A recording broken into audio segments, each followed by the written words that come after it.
오세훈 서울시장이 1심에서 시장직 상실형을 받았습니다. 이게 대법원까지 유지가 될 경우에는 정말 시장직이 상실이 되는 건데 먼저 법원의 선고 장면부터 보시죠. 피고인이 김한정으로부터 대납받은 것으로 인정되는 여론조사비 액수가 2,100만 원으로 결코 작지 않습니다. 여론조사 의뢰행위와 비용 납부 과정을 은밀히 감추어 공직선거법상 금지된 후보자 의뢰 여론조사의 공표 보도를 실현하려는 목적도 결부되어 있었기 때문에 죄질이 좋지 않습니다. 이 사건 재판 과정에서 선뜻 수긍하기 어려운 여러 주장을 펼치면서 책임을 제대로 인정하지 않는 태도를 일관하고 있습니다. 주문. 피고인 오세훈을 벌금 1,000만 원, 2,100만 원을 추징한다. 네, 선고를 받은 오세훈 시장은 법정을 나서면서부터 항소를 예고했습니다. 이것도 보고 오시죠. 천하의 거짓말쟁이 명태균의 진술과 간접 증거만을 증거로 전혀 직접 증거 없는 상태에서 추론을 가지고 명태균의 진술이 맞는 것 같다라는 전제하에 이제 판결이 선고가 됐습니다. 항소심에서 다투겠습니다. 명태균 씨 진술 관련 재판부 판단. 이 정도 하겠습니다. 네. 정치자금법상 100만 원 이상이면은 선출직 같은 경우에는 이제 시장직을 잃게 되는 건데 정우상 위원님, 이걸 훌쩍 뛰어넘는 1,000만 원, 벌금형 1,000만 원이 나왔습니다.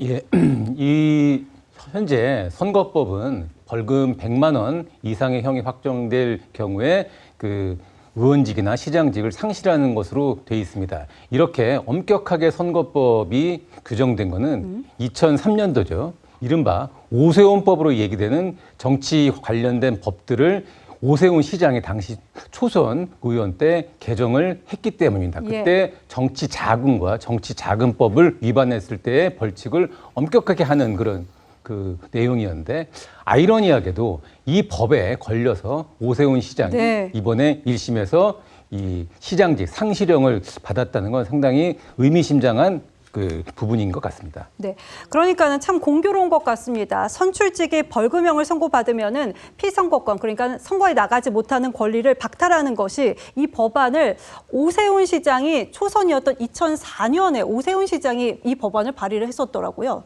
예, 당시에는 워낙 정치 개혁에 대한 열망들이 강렬했기 때문에 이 정치 자금 그리고 정치 자금법을 위반했을 때 보다 엄격하게 처벌을 해야 된다는 여론이 상당히 높았습니다. 그렇기 때문에 이번에도 그 벌금 100만 원 이상만 넘어가면 무조건 의원직과 시장직을 상실하도록 이렇게 규정을 했는데 이 조항이 이번에 걸린 거죠. 네. 그러니까 1심 재판부가 왜 벌금 1,000만 원을 선고했는지 이 이유를 좀 하나씩 살펴볼 텐데, 자, 김상일 평론가님, 재판부가 선고 내용 중에 이런 게 있었더라고요. 여론조사를 의뢰한 의혹과 관련해서 당시 경쟁자였던 나경원 의원을 오 시장이 의식한 거다. 그래서 여조 비용을 대납시킨 것이다. 이런 내용이 있더라고요. 오세훈 시장으로서는 벌금형도 상당히 뼈아프지만 이런 선고문의 내용도 불편하지 않았을까 싶기도 하거든요. 근데 뭐 그 불편하다고 해가지고 바뀌는 건 없는 것이니까요. 그리고 어쨌든 재판부의 범죄 동기를 그렇게 본 합리적인 추론의 근거니까요. 그런 부분에 대해서 합리적 인 의심을 배제할 수 있는 정도이냐를 가지고 2심에서 다투어 보는 수밖에 없겠다 이런 생각이 듭니다만 이게 권력형 범죄, 권력자들의 범죄는요. 직접 증거를 굉장히 교묘하게 다 은닉하는 경우가 많습니다. 감추는 경우가 많습니다. 거의 없어요. 그래서 소위 말해서 정황 증거나 이런 것들을 통해서 우리가 그 증거를 삼아서 유죄를 판단하는 경우가 굉장히 많습니다. 모든 범죄 중에서 권력자들의 범죄가 이렇게 간접 증거에 의한 유죄 판결이 가장 많은 죄형이다 이렇게 좀 볼 수 있겠습니다. 네. 그런데 지금 보면은 김건희 여사 같은 경우에는 같은 의혹에 대해서도 무죄가 나왔고 오세훈 시장 같은 경우에는 유죄가 나왔잖아요. 오세훈 시장으로서는 상당히 좀 황당했을 수도 있겠다, 납득하기 어려웠을 것 같다라는 생각도 들거든요. 네네. 결국 이제 그게 명태균 씨의 진술을 믿느냐 안 믿느냐 거기서 이제 갈린 것이거든요. 네. 근데 김건희 여사 재판에서는 1심, 2심 모두가 믿기 어렵다라고 했습니다. 예. 명태균 씨는 자신의 능력에 대한 과장이 심하고 망상적인 부분이 있어서 그 진술을 믿기 어렵다라고 재판부가 판결문에다 이렇게 써놨습니다. 네. 그런데 이제 그 지금 재판부는 어제 재판부는 그 말을 이제 믿을만하다 이렇게 이제 판단을 한 것이거든요. 자, 근데 이제 저는 의문이 있습니다. 어제 그 재판부가 왜 믿을만하냐를 얘기하면서 이제 첫 번째 든 근거가 그 당시에 오세훈 그 시장은 정치적으로 위축돼 있는 상태였기 때문에 예. 나경원 그 후보를 이기는 여론조사가 필요했다라고 이제 판단을 했는데 그 당시가 2021년 1월입니다. 그때 이제 만났다는 때가 그 당시에 여론조사를 한번 찾아보십시오. 제가 다 찾아봤거든요. 예. 오세훈 후보가 이기는 조사가 많아요. 아, 그렇습니까? 네. 예. 그러고 이제 1월 달 들어서 나경원 후보가 먼저 출마를 이제 발표합니다. 그리고 오세훈 후보가 출마를 발표하지 않는 그 기간 동안에 나경원 후보가 앞서는 조사들이 나옵니다. 근데 차이가 크지 않아요. 이거 오차범위네. 엎치락뒤치락 하는 정도입니다. 그러니까 오세훈 후보가 그걸 명태균이라는 처음 본 사람한테 그 위험을 무릅쓰고 그렇게 할 정도로 그런 상황이었느냐, 그걸 뒤집을 만한 그런 것이 필요했느냐. 전 이 전제가 일단 문제가 있다. 너무나 주관적이고 심증에 근거하고 있다라는 것이죠. 네, 그럼 호준석 위원장께서는 2심 재판부가 항소심에서 충분히 이게 뒤바뀔 수 있다라고 보시는 거군요. 그렇습니다. 왜냐하면 이게 이제 오세훈 후보가 그 명태균 씨를 당시에 만난 것은 맞습니다. 그다음에 네. 김한정 씨가 돈을 준 것도 맞습니다. 그러면 오세훈 후보가 당시 김한정 씨한테 돈을 내달라고 요청을 했느냐라는 부분이 이제 핵심 고리인데 여기에 대해서 증거가 없어요. 증언도 없습니다. 그냥 정황을 봤을 때 아마 그랬을 것 같다. 뭐 이런 것이거든요. 그러니까 저는 이 부분의 판단은 충분히 바뀔 가능성이 높다라고 저는 봅니다. 네, 지금 재판부 같은 경우에는 여론조사 비용을 냈냐 안 냈냐 이것도 굉장히 중요하게 보는 것 같은데 김건희 여사 같은 경우에는 여론조사 비용을 주지 않았다 이렇게 재판부가 보는 것 같아요. 그런데 이번 재판부 같은 경우에는 오 시장은 후원자를 통해서 대납하게 했다 이렇게 보는 것 같거든요. 이것도 나중에 판단에 가름이 될까요 또? 네, 정상 의원님. 예, 이게 결국에는 이 돈을 건네진 사실은 맞지만 네. 그 오세훈 시장이 김한정 씨에게 돈을 대납해 달라고 요구를 했는지가 핵심 쟁점일 겁니다. 네. 이 부분에 대한 아까 그 발언도 나왔지만 확실한 증거나 이런 어떤 이 대납 요구를 했다는 진술이나 이런 것들이 없는 상황에서 그렇게 한 것으로 보인다라는 어떤 법원의 판단이 있었던 건데 저는 이제 법원의 판단보다는 이 결국 재판이라는 과정은 뭐냐면 검찰이 일단 그려놓은 공소장을 보고 재판부가 이 공소장이 맞느냐 틀리냐를 판단하는 건데 이번에 검찰 역할을 한 건 다름이 아니라 민중기 특검입니다. 자, 여러분들이 아셔야 될 게 뭐냐면 민중기 네. 특검은 곧 김건희 특검입니다. 김건희 특검은 특검을 민주당이 추천해서 사실상 민주당이 특검을 임명했던 특검이기 때문에 어떻게 보면 가장 정치적인 특검이 오세훈 시장을 이 김건희 특검이 왜 오세훈 시장을 기소를 했느냐. 어떻게 보면 사실상 별건 수사였다고 해도 과언이 아닌 상황이거든요. 예. 이런 정치적 맥락을 이해하고 이번 1심 재판을 봐야 전체적인 그림을 이해할 수가 있을 겁니다. 네, 알겠습니다. 가장 궁금한 거는 앞으로의 오세훈 시장의 정치 인생일 텐데요. 어제 저녁 무렵 오 시장은 예정돼 있던 일정을 소화하면서 또 한 번 항소의 자신감을 드러내기도 했습니다. 그 모습 한번 보시죠. 필요한 말씀은 아까 다 드렸는데 또 뭐가 이렇게 궁금하신가요? 약간 정치적인 선고다 이런 식으로 좀 생각을 하시는 건가요? 그런 멘트가 필요하세요? 그런 건 아니고요. 어떻게 생각하시는지. 정 물어보시니까 간단하게 말씀을 드리면 저희 쪽에 전달됐다고 주장되는 공표, 비공표 여론조사가 20건입니다. 판결은 그중에 5개만 유죄라고 하네요. 항소심에 가면 어떻게 될까요? 저는 그게 기대가 됩니다. 네, 저는 어제 저 오세훈 시장의 인터뷰를 보면서 정말 정치인의 정신력은 다르다라는 생각이 들기도 했거든요. 박성민 의원은 어떻게 보셨습니까? 굉장히 좀 자신감 있는 표정이기도 해요. 네, 근데 사실 이제 겉으로는 자신감이 있어 보일지 몰라도 속으로는 아마 굉장히 초조할 거라고 생각이 듭니다. 일단 이 공직선거법 재판의 특성상 사실상 이제 남은 시간이 얼마 없다라고 봐야 되는 거거든요.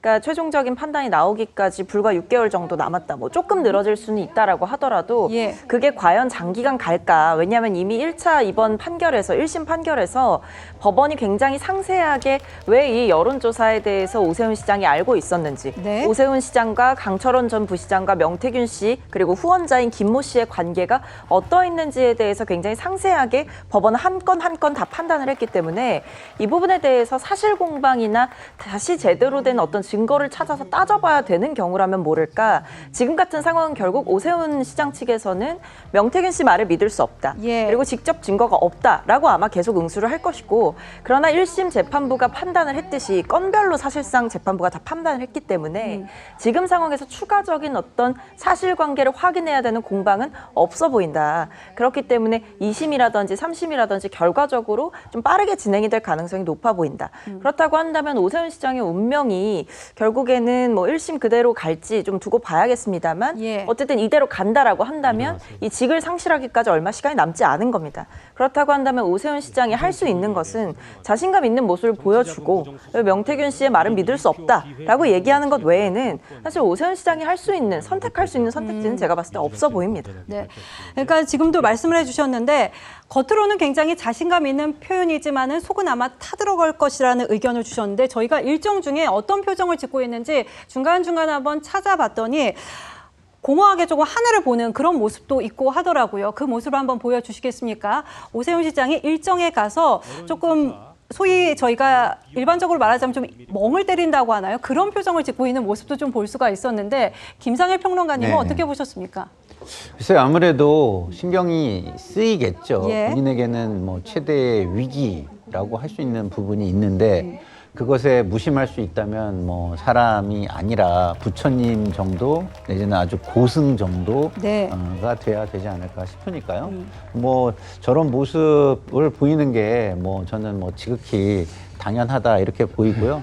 그렇지만 어쨌든 저런 속에서 본인은 본인의 이제 방어를 어떻게 할지 그런 고민도 굉장히 치밀하게 하는 것일 수도 있다. 또 이렇게 보여지는 부분도 있습니다. 네.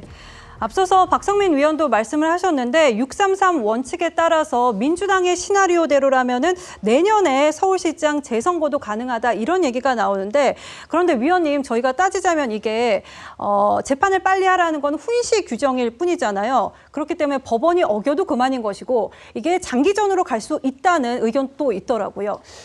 예, 저 문제가 되게 민감한 문제인데 사실상 법적으로는 6개월 내에 재판을 끝내는 게 맞습니다. 왜냐하면 선거법을 6개월 내에 끝내라는 건 선거법을 어겼기 때문에 빨리 다음 재선거를 실시를 해서 그 유권자들의 어떤 권리를 보호를 해야 된다는 그런 취지인데 사실상 법원이 저 원칙을 어쩔 때는 지키고 어쩔 때는 안 지키고 했던 것이 과거의 사례입니다. 대표적인 게 바로 이재명 대통령의 선거법 문제입니다. 이게 1심에만 무려 2년 3개월이 걸렸습니다.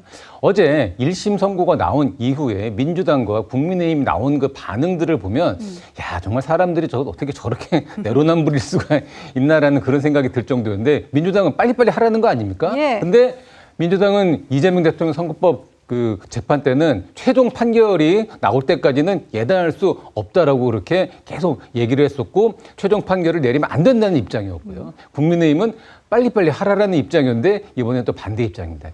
결국엔 법원과 검찰이나 이런 사법기관이 법을 자기들 마음대로 그냥 유리하게 불리하게 이렇게 저렇게 적용을 했기 때문에 저런 정치권의 내로남불 반응이 나오고 있는 겁니다. 네. 정치권 반응은 지금 오세훈 시장의 벌금형과 관련해서 좀 극명히 나뉘고 있습니다. 입장을 하나씩 좀 볼까요? 민주당 같은 경우에는 사필 규정이다 이렇게 보고 있고요. 국민의힘은 이건 여당 무죄, 야당 유죄이다 이렇게 판단하고 있습니다. 조국혁신당은 오세훈 시장 즉각 사퇴하라 이런 입장인데 그런데 국민의힘 주자들이 일제히 들고 일어선 거는 좀 눈에 띄는 부분이기도 합니다. 장동혁 대표가 어떤 의견을 냈는지 한번 볼까요? 이재명 대통령 본인의 재판은 모두 멈춰 있다. 이재명 재판이 재개되지 않는 한 법원의 어떤 판결도 신뢰하기 어려울 것이다. 자, 계속해서 한동훈 의원의 메시지도 한번 보죠. 관련 증언의 신빙성이 떨어지고 비약이 많아서 납득하기 어려웠다. 법무부 장관 출신인 한동훈 의원은 이런 의견을 줬습니다. 그리고 계속해서 안철수 의원의 의견도 한번 볼까요? 앞으로 긴 법적 절차가 남아있다. 시정에 흔들림 없이 임해주길 바란다. 이런 의견을 줬는데요. 다 이게 보수 입장에서 보자면 이제 대권 주자 하나를 잃을 위기에 처한 것이기도 한데 지금 방금 제가 언급한 이 세 분의 경우에는 또 기회가 될 수 있는 상황이기도 한 것 같거든요. 자, 제 사고가 지금 너무 이분법적 사고입니까? 어떻게 해석해 주실 수 있을까요? 예, 저는 이제 아까 국민의힘 그 인사들의 반응은 이제 저런 식의 반응이었고, 저는 어제 이제 민주당 인사들의 반응을 봤는데, 어떤 민주당 초선 의원 같은 경우에 자기 SNS에 야, 이건 완전 징역형인데 벌금형이 나와서 아깝다. 뭐 이런 식의 어떻게 보면 되게 비아냥거리는 말투들이 많이 많던데, 결국에 자신들이 어떤 정파적 입장에 있느냐에 따라서 저 법원 선고 결과에 대한 입장들이 달라질 겁니다. 네. 그런데 저는 약간 특이한 점을 하나 본 것이, 아까 1심 선고 장면에 재판정 장면이 그대로 국민들에게 생중계된 것, 그대로 네. 모습이 보여진 것은 저게 아마 특검법에 저렇게 규정이 돼 있을 겁니다. 그런데 민중기 특검, 소위 김건희 특검이라고 하죠. 김건희 특검은 사실상 윤석열 전 대통령의 비상계엄 선포와 관련된 윤석열 정부의 비리를 수사하기 위한 특별 검사인데, 어떻게 저 특검에서 오세훈 시장의 선거법 문제를 기소를 해서 저렇게 1심에서 유죄를 받는 장면을 중계까지 할 수 있게끔 했느냐. 저런 측면들이 봤을 때 정말 가장 역사상 가장 정치적인 특검의 모습을 저희들이 보고 있는 것 아닌가라는 그런 생각이 듭니다. 그러니까요. 김상일 평론가님, 이 얘기가 계속 나오더라고요. 저걸 녹화 중계에서 보여준 이유가 무엇일까? 어떻게 보십니까? 일단은 굉장히 중요한 사안이니까 그렇게 판단을 해서 보여준 것 같고요. 일단 민중기 특검과 관련해서는 이것과 관련돼 가지고 인지되는 부분에 대해서 수사할 수 있는 근거 조항이 있기 때문에 이것을 기소가 가능하다고 재판부가 어쨌든 판단을 한 것이죠. 그래서 국민들 입장에서는 이것이 좀 약간 과도한 거 아니냐, 너무 확장된 거 아니냐 이렇게 생각하는 분들도 있겠으나, 어쨌든 법적인 판단 하에서 그 범주 안에서 이루어진 것이기 때문에, 만약에 이런 것들이 앞으로 좀 더 제한된 수사 이런 것들이 필요하다고 한다면 정치권에서 논의를 해가지고 새로운 기준을 정하는 것이 필요하겠죠. 네. 지금 이 상황을 놓고서는 여당에서는 다양한 좀 비아냥이 나오고 있는데, 이 오 시장의 선고 결과가 장동혁 대표의 꿈을 이뤄준 셈이다. 이렇게도 풍자를 하기도 했습니다. 박지원 의원의 발언 한번 들어보시죠. 오늘 낭보가 있어서 제가 말씀드립니다. 꿈은 이루어져요. 장동혁 대표의 재선거 꿈은 아이러니컬하게도 오세훈 시장에 의거해서 이루어지더라고요. 네, 장동혁 대표가 주장하던 서울시장 재선거도 이러면 가능해지는 거 아니냐, 이런 비아냥 조소인 것 같은데요. 박성민 의원님 어떻게 들으셨습니까? 아니 장동혁 대표가 사실은 계속 전면 재선거를 외치고 있잖아요. 네. 그리고 거기에 대해서 이제 오세훈 시장도 당선되고 나서 약간 좀 난색을 표하기도 했었어요. 왜냐하면 그럼 본인이 당선된 서울까지도 재선거를 하자는 말이냐. 그리고 당 내에서도 거기에 대한 또 반발이 있었고, 왜 우리가 이긴 곳들까지도 문제가 있었던 투표소만 다시 투표를 하자는 게 아니라 왜 전국 전면 재선거를 외치냐. 이거 공감대 없는 개인의 발언이다. 이렇게 당 내에서조차 비판을 할 만큼 이 장동혁 대표의 어떤 이 정무적 방향 자체가 좀 틀렸다라는 얘기가 많았었거든요. 근데 이제 박지원 의원께서 그 부분을 이제 콕 집으신 것 같아요. 이제 오세훈 시장에 대한 이 1심 판결이 난 어떤 문제에 대해서 지적을 하신 것이고, 그러니까 민주당에서 사필 규정이라고 했잖아요. 그러니까 저는 이거는 단순히 비아냥으로 민주당이 하는 얘기가 아니라 결국 지금 1심 판결의 내용을 보면 어쨌든 후원자가 돈을 내고, 그리고 오세훈 시장도 그 부분을 알고 있었고, 그리고 강철원 전 부시장에 의해서 여론조사 의뢰하는 그 언론사를 뺐다 넣었다 하는 부분, 본인에게 유리한 곳과 불리한 곳을 또 가려내는 부분, 그러니까 일종의 어떤 여론조사 조작이나 이런 부분도 있었던 거 아니냐라는 것까지도 사실 1심 판결에 어느 정도 담겨 있기 때문에 이건 중대한 범죄다라고 보는 거죠. 예. 그래서 뭐 박지원 의원의 말씀은 약간 어떤 뭐 위트도 있고 심지어 또 전곡을 찌르는 부분도 있다라고는 하지만 어쨌든 중요한 현실은 지금 오세훈 시장의 자리가 상당히 위태로워진 것은 맞다라는 것. 그것은 어떤 야당에 대한 탄압이 아니라 오세훈 시장이 뭐 명태균 씨가 하도 만나달라고 해서 혹은 나는 명태균 씨를 잘 모른다. 그 여론조사 내가 아는 바 없다라고 했지만 재판에서 지금 드러난 내용들을 보면 뭐 그 여론조사 업체가, 그러니까 명태균 씨가 운영하던 그 업체가 사실상 돈이 없어서 한 달간 아무 여론조사를 못 하다가 오세훈 시장 만나고 나서 계속 연달아 여론조사를 한단 말이에요. 심지어 캠프 관계자가 지인한테 아, 우리 돈 썼는데 뭐 좋은 결과, 뭐 남 좋은 일 시켰다라고 하면서 사실상 오세훈 시장에게 좋지 않은 여론조사 결과가 나왔음을 알고 있는 그런 얘기들까지 법원에서 디테일하게 찝은 상황이기 때문에 저는 어떤 오세훈 시장의 그 정치적 입지가 상당히 위태로워진 부분에 대해서 이 박지원 의원께서 동시에 찝은 것이다. 그러면서 동시에 장도혁 대표가 그토록 염원했던 재선거 정말 가능한 것이다. 이 부분까지도 말씀을 하신 거죠. 네, 위트도 있었고 전곡도 찌른 것이다. 이렇게 또 분석을 해주셨습니다. 여기에 더해서 김민석 의원과 유튜버 김어준 씨는 선고가 나기 전부터 서울시장직을 염두에 둔 듯한 발언을 하기도 했습니다. 제 생각에는 이번 민주당 당대표 선거에서 떨어진 대표 후보가 아니야, 서울시장 나올 수도 있어. 누가 떨어지든 간에. 아니 떨어지는 사람이 생길 거 아니야. 5명 후보 중에 4명은 떨어지잖아. 그럼 4명 중에 그 서울시장 후보로 뛰겠다고 한 사람 나올 수도 있겠다. 근데 제가 이렇게 보니까 서울시장 선거를 다시 하게 될 것 같습니다. 이 자리에 공교롭게도 이번에 나온 5분의 대표 가운데 저는 2002년에 서울시장 선거에 후보로 나섰던 사람이고 우리 송영길 대표님께서도 서울시장 선거에 후보로 나왔던 사람이고 우리 고민정 후보께서는 오세훈 시장을 선거로 이겨본 사람이고. 네, 그러니까는 서울시 보궐선거가 마치 정해진 일이라 이렇게 뉘앙스가 읽히는데 아예 민주당 전당대회 후보들을 그 주자로 또 거론하는 모습이기도 한데요. 자, 홍준석 위원장님, 네네. 재판 결과가 나오기 전부터 저렇게 말하는 건 어떻게 보이십니까? 네네.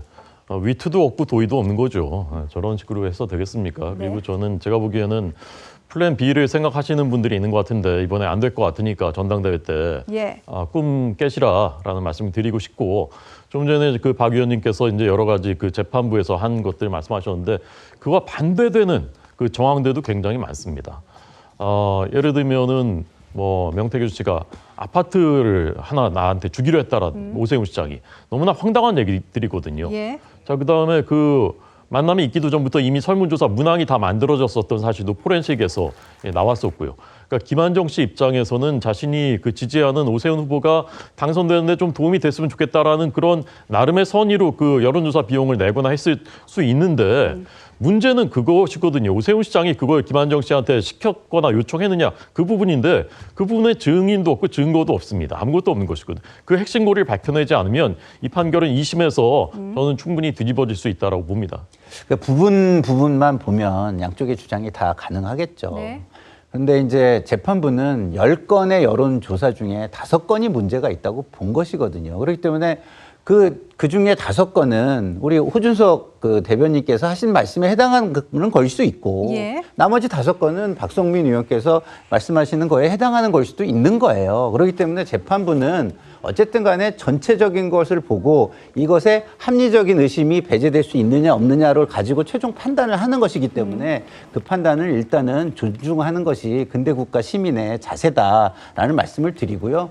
그것과 관련돼서 또 이 논리를 깰 수 있는 합리적인 의심을 그 오세훈 시장 측 변호인단에서 제시를 한다면 2심에 가서는 또 그게 받아들여질 수도 있는 것이니까 뭐 그걸 가지고 뭐라고 하는 것은 이게 시청자들의 판단에 조금 오히려 그 좀 헷갈리게 하는 거일 수도 있겠다 이런 생각이 들고 어쨌든 정치권 양쪽에서는 자기네들의 정치적인 이익을 위해서 공방을 하는 것이다 이렇게 이해를 하면 좋겠습니다. 근데 이게 아니라 이제 진실이 중요한 거고요. 국민들이 진실을 아셔야 되는 것이고요. 근대 국가의 이제 법치를 받는 시민들의 네. 입장 그런 의식에서 너무나 벗어난 행동과 그런 말들을 해왔었던 민주당에서 그런 말을 하니까 이제 그런 말씀 드리는 것이고요. 네. 판사의 주관적인 판단이 너무 많이 여기 개입돼 있다라는 그런 말씀을 드리는 것이고 그래서 바뀔 수 있다고 저는 말씀드리는 것입니다. 네.